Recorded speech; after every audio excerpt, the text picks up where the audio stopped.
Praise the lord. ಕರ್ತನಲ್ಲಿ ನನ್ನ ಆತ್ಮೀಯ ಸ್ನೇಹಿತರೆ, ಇಂದು ನಾವೆಲ್ಲರೂ ಧ್ಯಾನಿಸುವಂತ ದೇವರ ವಾಕ್ಯ ಸಂದೇಶ 2 ಕೊರಿಂಥ 5ನೇ ಅಧ್ಯಾಯದಲ್ಲಿ 17ನೇ ವಾಕ್ಯ. ಇಗೋ, ಯಾವನಾದರೂ ಕ್ರಿಸ್ತನಲ್ಲಿ ಇದ್ದರೆ ಅವನು ನೂತನ ಸೃಷ್ಟಿಯಾದನು, ಇಗೋ ಪೂರ್ವ ಸ್ಥಿತಿ ಹೋಗಿ ಎಲ್ಲವೂ ನೂತನವಾಯಿತು. ನನ್ನ ಆತ್ಮೀಯರೇ, ಈ ವಾಕ್ಯದ ಸಾರಾಂಶವನ್ನು ನಾವು ಇಂದು ಧ್ಯಾನಿಸೋಣ. ದೇವರ ವಾಗ್ದಾನದಲ್ಲಿ ಇಗೋ ಯಾವನಾದರೂ ಕ್ರಿಸ್ತನಲ್ಲಿ ಇದ್ದರೆ ಅವನ ಪೂರ್ವ ಸ್ಥಿತಿ ಹೋಗಿ ಎಲ್ಲವೂ ನೂತನವಾಗುವುದು.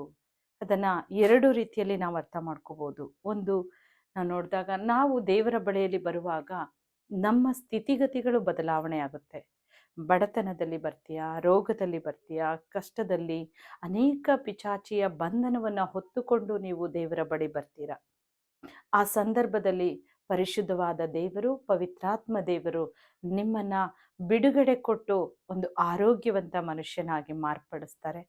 ಒಂದು ಬಡತನದ ಬೇಕೆಯನ್ನು ಹೊತ್ತು ಬಂದಂತ ಪ್ರತಿಯೊಬ್ಬೊಬ್ಬರನ್ನ ಒಂದು ಶ್ರೀಮಂತರ ಸಾನ್ನಿಧ್ಯದಲ್ಲಿ ಸೇರುವಂತ ಉತ್ತಮ ವ್ಯಕ್ತಿಯಾಗಿ ಕರ್ತನ ಆಶೀರ್ವದಿಸ್ತಾರೆ. ಹೀಗೆ ನಮ್ಮ ಸ್ಥಿತಿಗತಿಗಳೆಲ್ಲ ಒಂದು ಬದಲಾವಣೆಯನ್ನ ನಾವು ಕಾಣ್ತೇವೆ. ಇನ್ನೊಂದು ಕಡೆ ನಾವು ನೋಡುವಾಗ ನಮ್ಮ ಆತ್ಮಿಕ ಜೀವಿತದ ಬಗ್ಗೆ ಕರ್ತನ್ ಹೇಳ್ತಾರೆ, ಯಾವನಾದರೂ ಕ್ರಿಸ್ತನಲ್ಲಿ ಬಂದರೆ ನಿಮ್ಮ ಪೂರ್ವ ಸ್ಥಿತಿ ಹೋಗಿ ಎಲ್ಲವೂ ನೂತನವಾಗಬೇಕು, ಹೊಸದಾಗಬೇಕು. ಪ್ರಿಯರೇ, ನಿಮ್ಮ ಸ್ವಭಾವಗಳು ಬದಲಾವಣೆ ಆಗಲಿ. ನಿಮ್ಮ ಪೂರ್ವ ಸ್ಥಿತಿಗಳು, ನೀವೇನೆಲ್ಲ ಪಾಪವನ್ನ ಮಾಡ್ತಾ ಇದ್ರಿ, ಏನೆಲ್ಲ ತಪ್ಪನ್ನ ಮಾಡ್ತಾ ಇದ್ರಿ, ಏನೆಲ್ಲ ದುಷ್ಟ ಅಭ್ಯಾಸವನ್ನ ಹೊಂದಿದ್ರಿ, ಏನೆಲ್ಲ ನೀವು ಒಂದು ದುಶ್ಚಟಕ್ಕೆ ನೀವು ಬಲಿಯಾಗಿದ್ರೋ, ಇವೆಲ್ಲವೂ ಕೂಡ ಪಾಪ ಕರ್ತನಾದ ಯೇಸುವಿನ ರಕ್ತದಿಂದ ತೊಳೆಯಲ್ಪಟ್ಟು ನಾವು ಶುದ್ಧರಾಗಬೇಕು. ಅನೇಕರು ನಿಮ್ಮ ಬಾಯಿಗಳಲ್ಲಿ ಅಶುದ್ಧವಾದ ಮಾತುಗಳಿಂದಲೇ ತುಂಬಿದವರಾಗಿರ್ತೀರ. ದೇವರು ಹೇಳ್ತಾರೆ, ಒಂದು ಸ್ತುತಿ ಶಾಪ 2 ಕೂಡ ನಿಮ್ಮ ಬಾಯಲ್ಲಿ ಹೊರಡ್ತಾ ಇದೆ. ನನ್ನ ಆತ್ಮೀಯರೇ, ಅದಕ್ಕಾಗಿ ಕರ್ತನ ಹೇಳ್ತಾನೆ, ಪೂರ್ವ ಸ್ಥಿತಿ ಅಂದ್ರೆ ಪೂರ್ವದಲ್ಲಿ ಹಳೆಯ ಸ್ವಭಾವಗಳು, ನಿನ್ನ ಹಳೆಯ ಸ್ಥಿತಿಗತಿಗಳು ಹೇಗೆ ಬದಲಾವಣೆ ಆಗುತ್ತೋ ಹಳೆಯ ಸ್ವಭಾವಗಳು ಬದಲಾವಣೆ ಆಗಲಿ. ನೀವೇನೆಲ್ಲ ಆ ದುಷ್ಟ ಅಭ್ಯಾಸವನ್ನ, ದುಷ್ಟ ಪಾಪವನ್ನ, ಕೆಟ್ಟ ಅವಾಚಕ ಶಬ್ದಗಳನ್ನ, ನಿಮ್ಮ ಬಾಯಲ್ಲಿ ಏನೆಲ್ಲ ನಡೀತಾ ಇದ್ದು ಅದೆಲ್ಲವೂ ತೊಳೆಯಲ್ಪಟ್ಟು ನಿಮ್ಮ ಜೀವಿತದಲ್ಲಿ ಒಂದು ಬದಲಾವಣೆಯನ್ನ ಕಾಣಬೇಕು. ಪ್ರಿಯರೇ, ದೇವರಿಗೆ ನೀವು ಮನಸ್ಸು ಕೊಟ್ಟು ನೂತನ ಸೃಷ್ಟಿಯಾಗ್ರಿ, ಹೊಸಬರಾಗಿ ನಡ್ಕೊಳ್ಳಿ.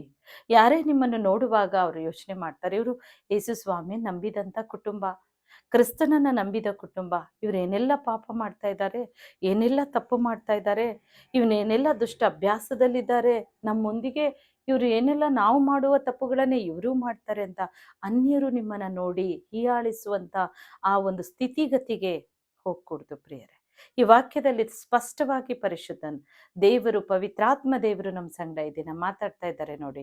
ಯಾವನಾದರೂ ಕ್ರಿಸ್ತನಲ್ಲಿ ಬಂದರೆ, ನೀವು ಯೇಸು ಸ್ವಾಮಿ ನಂಬಿದ್ದೀರಾ, ಕ್ರಿಸ್ತನನ್ನ ಆರಾಧಿಸುತ್ತಾ ಇದ್ದೀರೋ, ದೇವರನ್ನ ಆರಾಧನೆ ಮಾಡುವ ಪ್ರತಿಯೊಬ್ಬ ಮಕ್ಕಳು ಪೂರ್ವ ಸ್ಥಿತಿಗಳು ಬದಲಾವಣೆ ಆಗಲಿ, ಹಳೆಯ ಸ್ವಭಾವಗಳು ಹೋಗ್ಲಿ, ಹಳೆಯ ಪಾಪಗಳು ತೊಳೆಯಲ್ಪಟ್ಟು ಒಂದು ನೂತನವಾದ ಮನಸ್ಸುಳ್ಳಂತ, ನೂತನ ಸ್ವಭಾವವುಳ್ಳಂತ ವ್ಯಕ್ತಿಯಾಗಿ ಮಾರ್ಪಡಬೇಕು ಎಂಬುದಾಗಿ ಕರ್ತನ್ ಹೇಳ್ತಾ ಇರೋದು.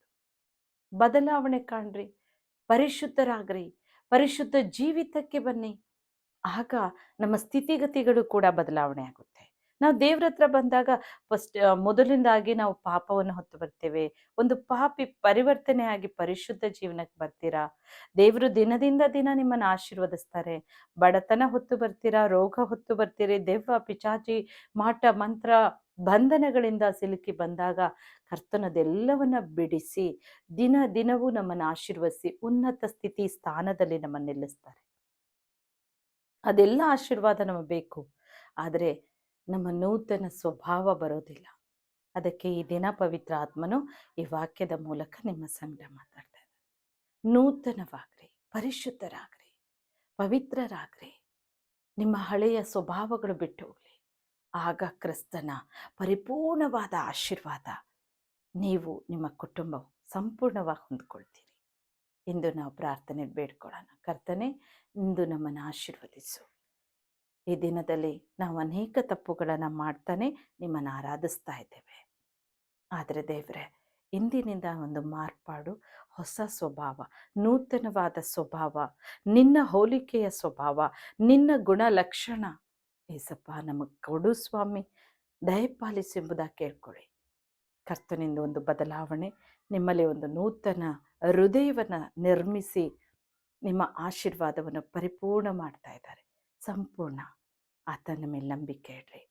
ನಂಬುವವನು ಆಶೀರ್ವಾದವನ್ನು ಹೊಂದುತ್ತಾರೆ. ಬಾಧ್ಯವಾಗಿ ಪ್ರಾರ್ಥನೆಯೊಂದಿಗೆ ಬೇಡ್ಕೊಳ್ಳೋಣ. ಪ್ರಿಯರೇ, ಪ್ರೀತಿಯುಳ್ಳ ತಂದೆಯೇ, ಸ್ವಾಮಿ, ನನ್ನೊಂದಿಗೆ ಸೇರಿ ಯಾರ್ಯಾರು ಕರ್ತನೆ ಪ್ರಾರ್ಥಿಸ್ತಾ ಇದ್ದಾರೋ ದೇವ, ಅವರನ್ನು ನೀನು ಸ್ಪರ್ಶಿಸು, ಅವರನ್ನು ಮುಟ್ಟು ಸ್ವಾಮಿ.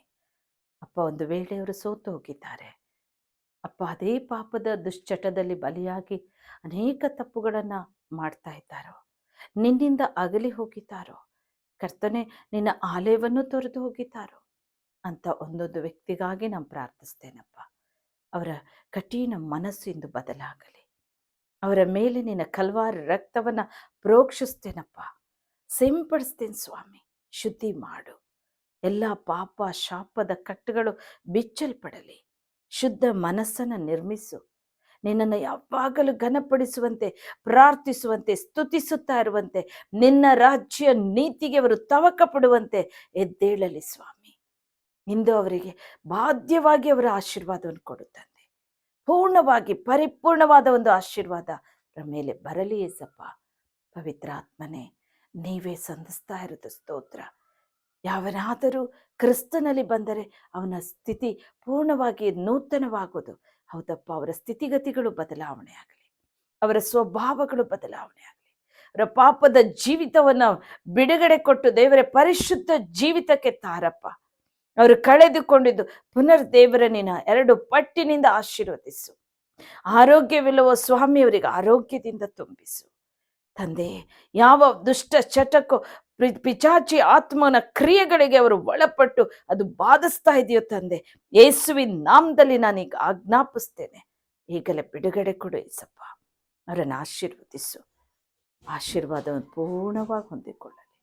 Bless master Yesappa. ನಿನ್ನ ಆಶೀರ್ವಾದ ಮಾಡಿದ್ದಕ್ಕಾಗಿ ವಂದನೆ.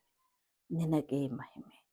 ಯೇಸು ಕ್ರಿಸ್ತನ ದಿವ್ಯ ನಾಮದಲ್ಲಿ ನಾವು ಬೇಡಿಕೊಳ್ಳುತ್ತೇವೆ ತಂದೆಯೇ. ಆಮೆನ್.